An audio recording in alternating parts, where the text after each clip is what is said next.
Hello, this is Jeffrey Fox here. We're doing big data applications and analytics, the course which is part of our data science curriculum.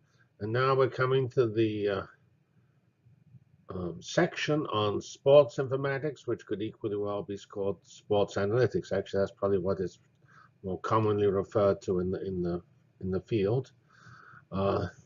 This section has 3 units. The first 2 units are dominantly on baseball, which is possibly the best developed of all sports, for reasons we'll soon see. Basically, there's just more data on baseball, and the data is cleaner and more easily related to the success of a team.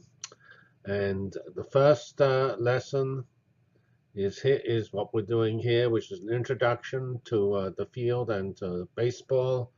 The baseball study is called sabermetrics by its definition, and in this particular unit we have 3 lessons, and they're basically an overview of the sort of basic sabermetrics, not terribly recent developments, although it's an up-to-date discussion, but its methods have been known for some time.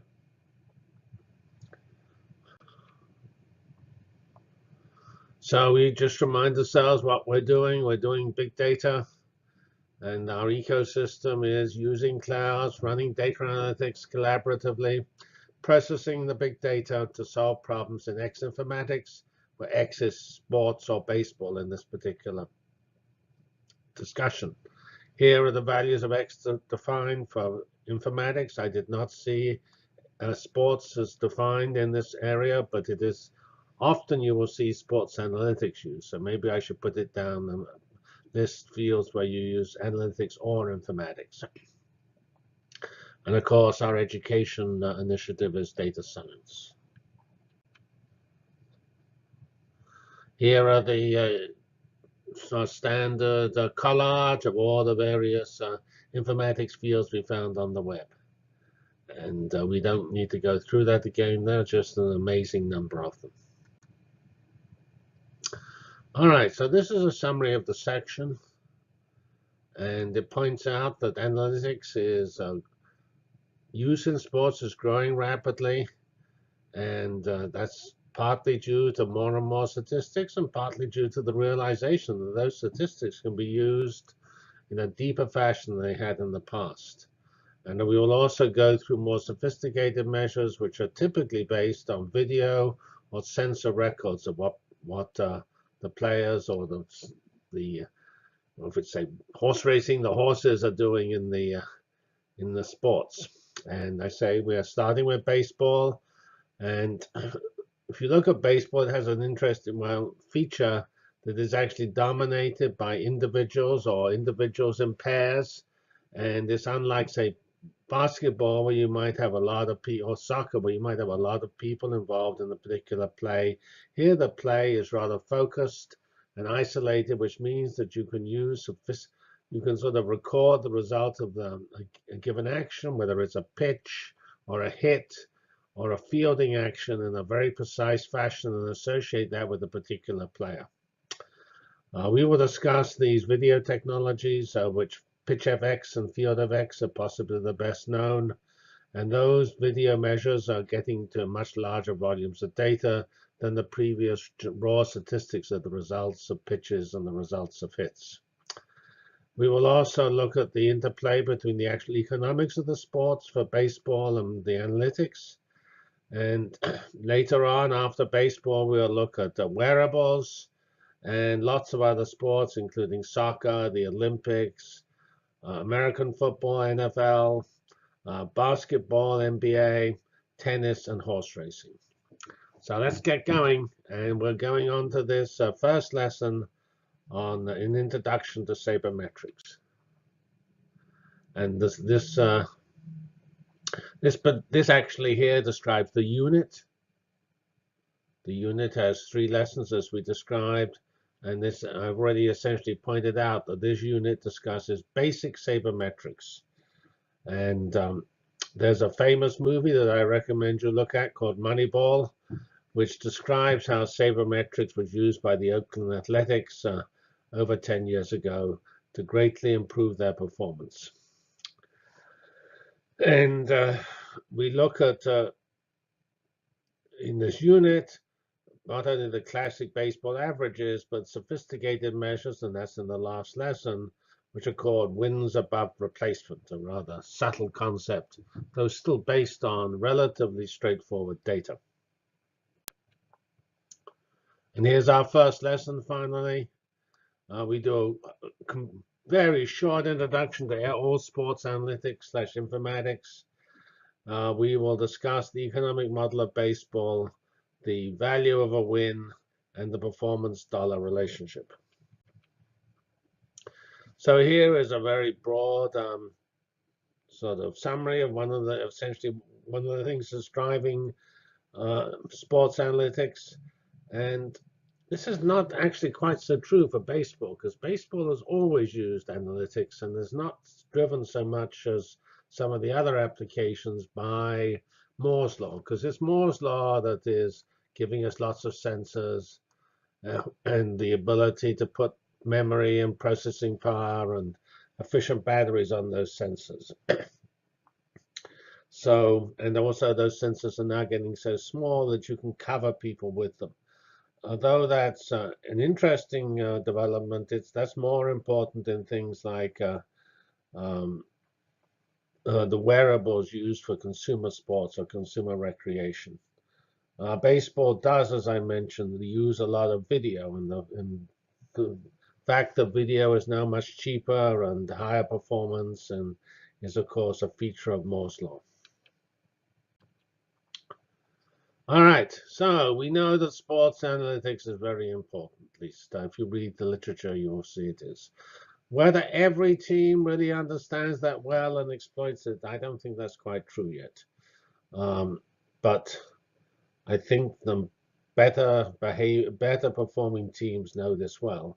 I remember a time when in 1990, lots of people went to Wall Street to do analytics. They were called quants. Often they were like me, a physicist. I was a physicist at that time. And now, if you like, the quants are moving into the management offices of sports teams. And of course, sports is very big business with teams value measured in billions of dollars. And as we've already pointed out, sports analytics is applicable to all fields, essentially. I don't know anyone that it's not applicable to, but it is much more prominent and, if you like, successful, or maybe it's just better developed in baseball. As we'll mention, there are important to realize the different data sources. So one is, which is the basis of most this early discussion of baseball, is statistics on actions within the game. Well, in that every game has statistics. It is Fred shot the ball at the net from 15 feet away, and it so at the basketball net, and they went in or out. So that's an action which is recorded.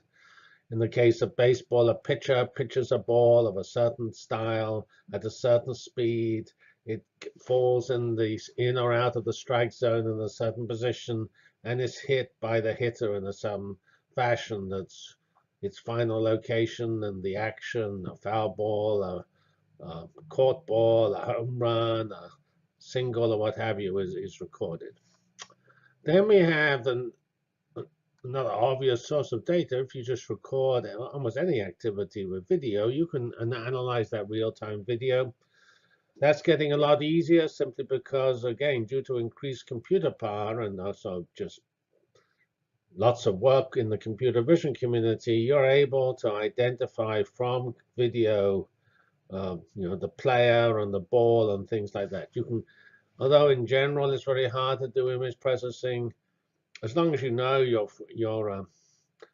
video is a video of a baseball game, is probably, I don't think it's terribly stressful or challenging to actually do a very detailed analysis.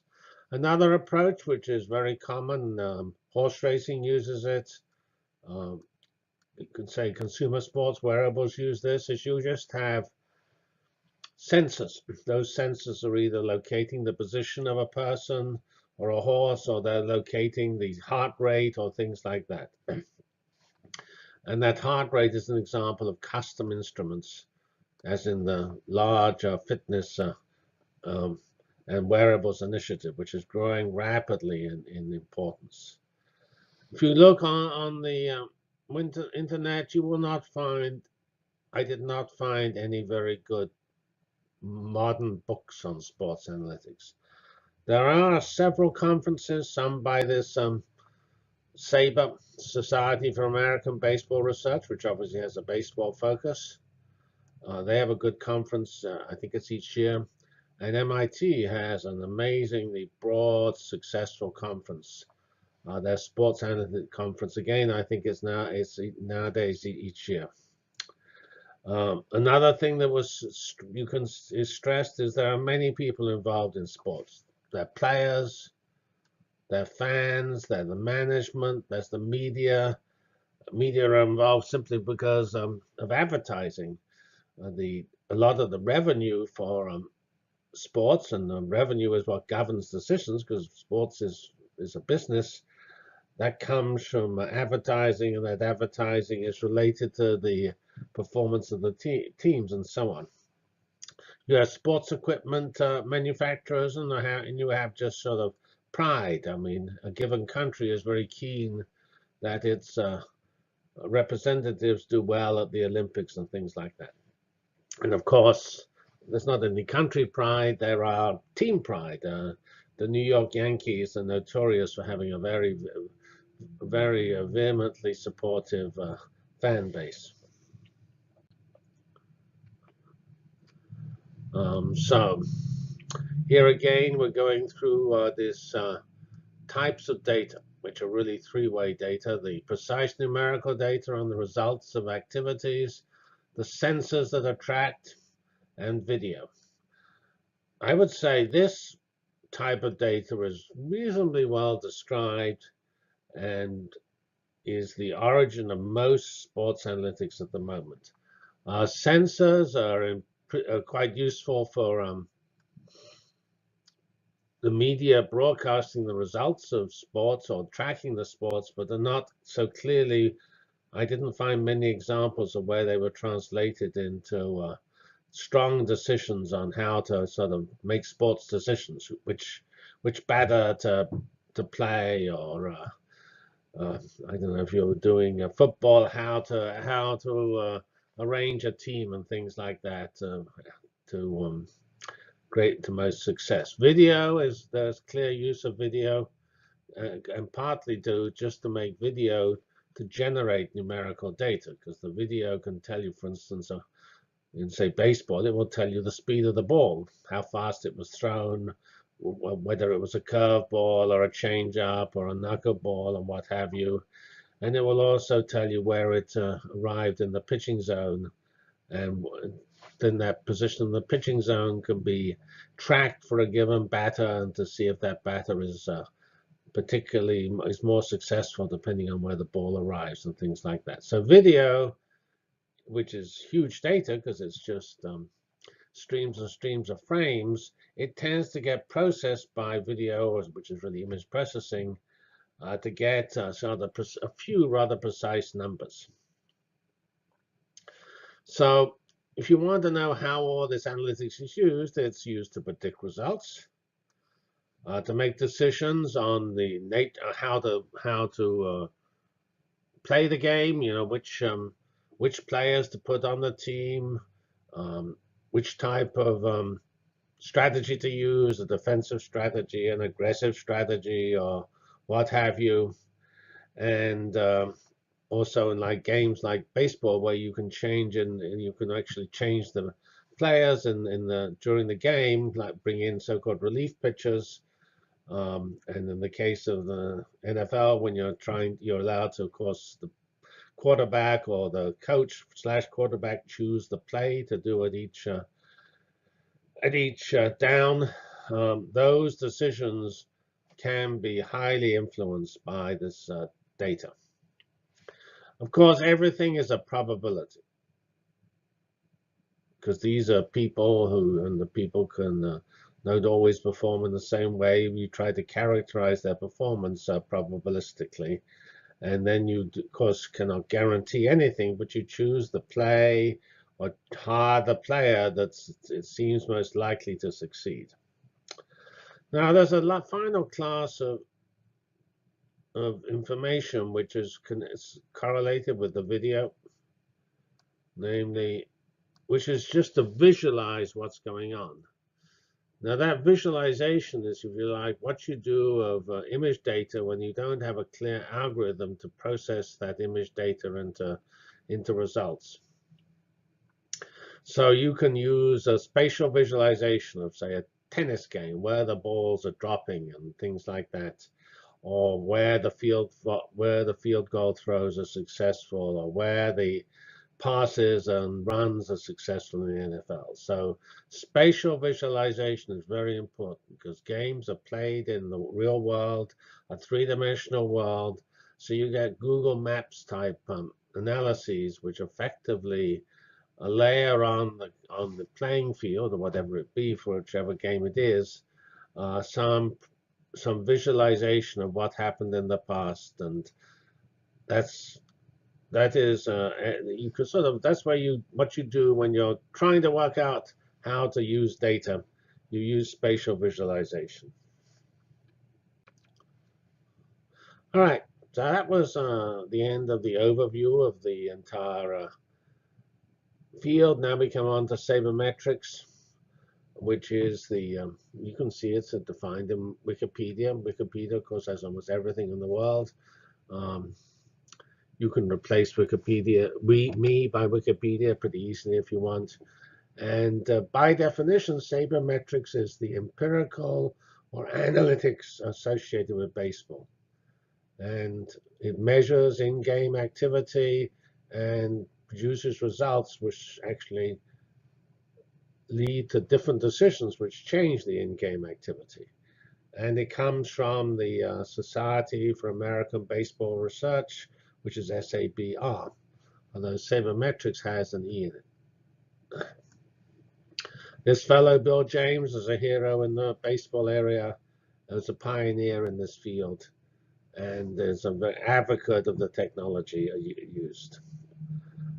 If you look at sabermetrics, the first sort of round of sabermetrics, which is what, say, the Oakland A's used, that is built around actually new measures of success, like wins above replacement to measure the performance of a player, or value over replacement player to measure a slightly different way of saying the same thing.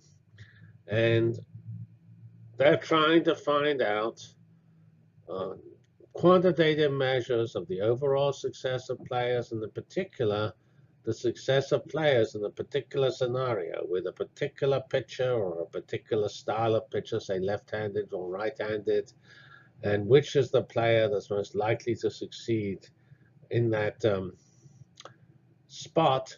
And as we'll see, it is pretty sensitive to lots of other interesting issues, because wins at certain times of the season, wins are more or less important, because if you're nearing the end of the season and your team is in contention for a playoff spot, wins are hugely important. They're actually worth more in money than they were at the beginning of the season. And if you're a team which is out of contention, you're too far behind the leaders, then it's probably not worth spending a lot of money on a player who will increase your wins. It's better to probably spend that money more strategically. So there's lots of interesting interplays between measures of success and the dollar value that it comes out of that success. And I say, we will find that some of these sabermetric measures are aimed at quantifying the runs produced, because it's runs that win ball games. Well, we've mentioned Moneyball. Here is Brad Pitt, the star of Moneyball. It's 2011 was the film. The book was in 2003, where the has this charming title, The Art of Winning an Unfair Game. And it corresponds to the story of the Oakland Athletics in 2002, who won the American League West with a very impressive record of 103 to 59. You always play 162 games in the baseball season. And this innovative general manager used sabermetrics. He also, one aspect of the sort of success in baseball is how you get good players. You either use a farm system, which is your minor league teams where you groom new players, and or you just buy players from other teams. And of course, if you buy players from other teams, your salary tends to go up.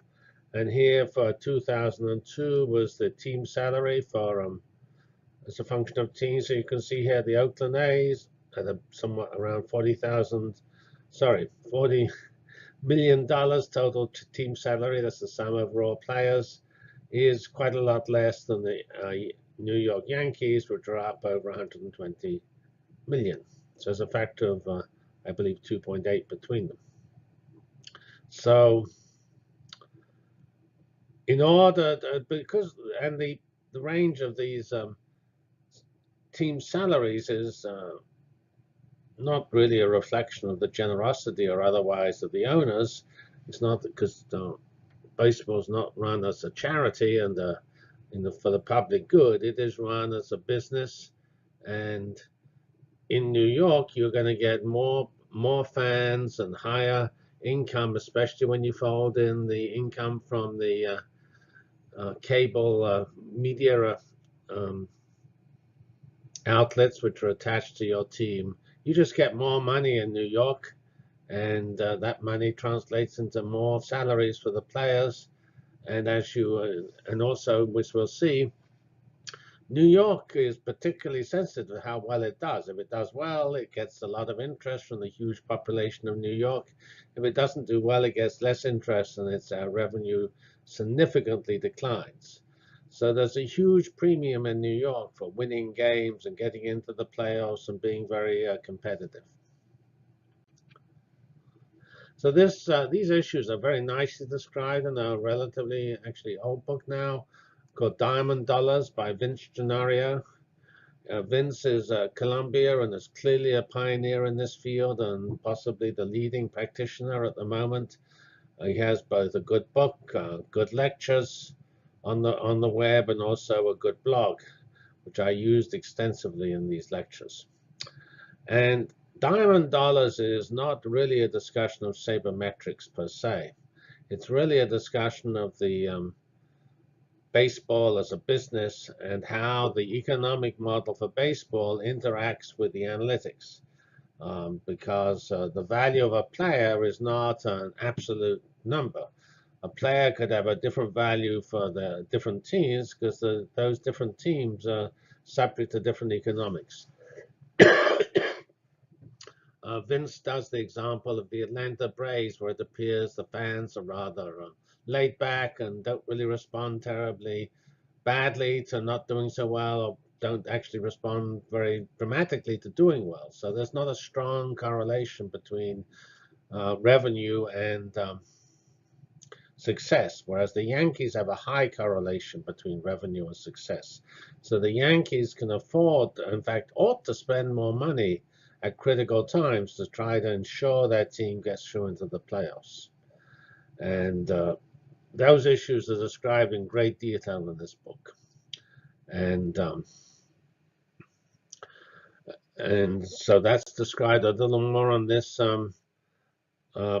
page here. Here is the previous one was the team. We had a picture which actually had the high number to the right here. The high numbers to the left is still the New York Yankees. This is the revenue in 2013, and we have the Yankees up here at 471, and the poor old well, actually, here we have the Oakland A's still back here down at 173, and the bottom three are all 167, 169, 173 million. Of course, these are not trivial numbers, but they're not 471. And this points out that there is significant differences in revenue per team. And the next one here, of course, is another very competitive team and a big market, the Boston Red Sox. And here's Philadelphia Phillies, Oakland, Chicago Cubs, San Francisco. This is the first West Coast team. And it's roughly the same as a little more than the Los Angeles Dodgers, which are here at 245.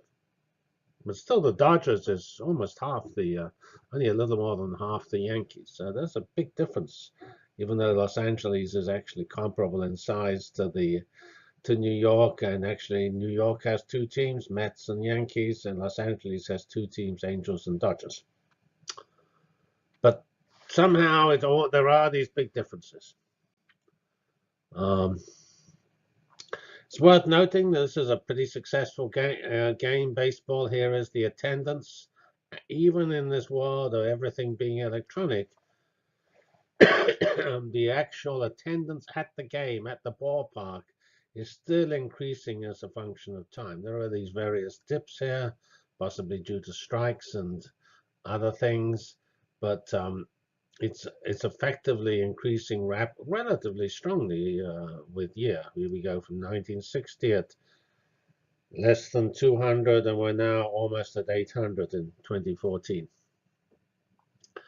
And this is a measure. I mean, this is an important input that I mentioned. The sports media, yes, is the Yankees cable media outlet. It also has basketball and football, and you can see the revenue of this media outlet, which doesn't all go to the Yankees. They just have a portion of that revenue. It's almost well, in 2012 it was over $500 million. Pretty good money. And you can see here other ones: Fox Sports Southwest, Madison Square, another New York one, Fox Sports West, ... Here's actually New England, which I assume is the Boston Red Sox. That is quite a lot lower than the New York stations. And now, here's something I've already mentioned, which is discussed in this book, that when you're fighting for a playoff, wins are more important than if you're not competitive. So the dollars you'll spend to get the 90th win, which is more likely to make you into the playoffs. I remember the 162 games, so 80th win is not so exciting. It's only half the wins in half the games. So a 90th win is worth more than the 80th because it's directly relative to the playoffs. And so here you can say wins are worth around $5 million on the margin. That means when those wins really count. So another thing discussed in this book is the value of new stadia and how that translates into baseball economics.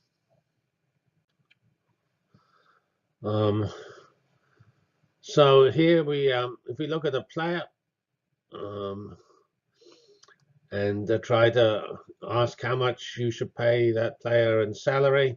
So, I mean, you might, in a naive, idealistic world, you'll just want to look at the performance on the field. And that's what sabermetrics will directly give you. The wins above replacement are a measure of the performance on the field and how many wins that you might get extra from this particular player. But the player's actual value depends on where the team is situated. If the team is doing lousily, a great player is actually not so valuable because it's probably going to make little difference in the results. Another obvious point is other teams. I mean, if there's another team just about to really needing, let's say it's a right fielder, really wanting a right fielder, and then the value of right fielders in other teams goes up because there's somebody it's a seller's market and somebody wants to buy that person. And of course, it matters how many people the club has at that position, whether the nature of the contract, whether the player is near the end of their contract or not and about to go into so-called free agency. And the final thing is just pizzazz. Certain players, well, like in basketball, Michael Jordan, have pizzazz. And That pizzazz, which is here called marquee value, obviously translates into salary. And there are also teams have made brands. The Yankees are the most obvious. They won the World Championship 26 times in 85 years. That's pretty impressive. And Cubs and Red Sox, which are all in big metropolises, have important clear team brands.